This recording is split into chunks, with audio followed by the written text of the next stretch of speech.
കലാമൂല്യമുള്ള ഒരു ചിത്രം മികച്ച വാണിജ്യ വിജയവും നേടുന്ന കാഴ്ചയായിരുന്നു കഴിഞ്ഞ വർഷം പുറത്തെത്തിയ കിഷ്കിന്ധാകാണ്ഡത്തിൻ്റേത്.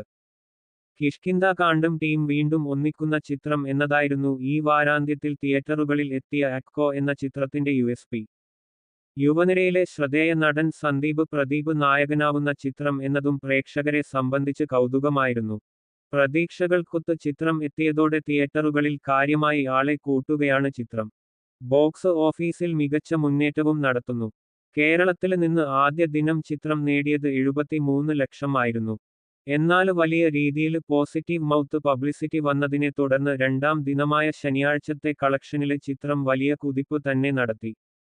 ട്രാക്കർമാരുടെ കണക്ക് പ്രകാരം രണ്ടാം ദിനം ചിത്രം കേരളത്തില് നിന്ന് നേടിയത് 1.75 കോടിയാണ്.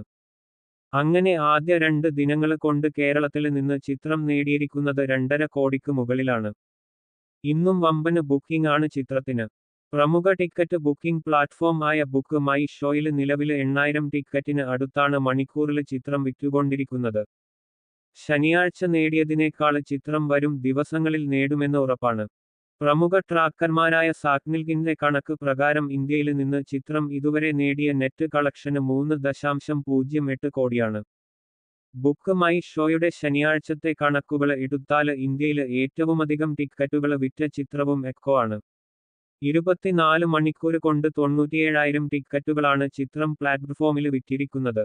തെലുങ്ക് ചിത്രം രാജു വെഡ്സ് റംബായ് ആണ് ലിസ്റ്റില് 2ാം സ്ഥാനത്ത്. 70,000 ടിക്കറ്റുകളാണ് ചിത്രം ശനിയാഴ്ച വിറ്റിരിക്കുന്നത്. ബോളിവുഡ് ചിത്രം ദേ ദേ പ്യാര് ദേ ടു ആണ് മൂന്നാമത്. 69,000 ടിക്കറ്റുകളാണ് ചിത്രം വിറ്റിരിക്കുന്നത്.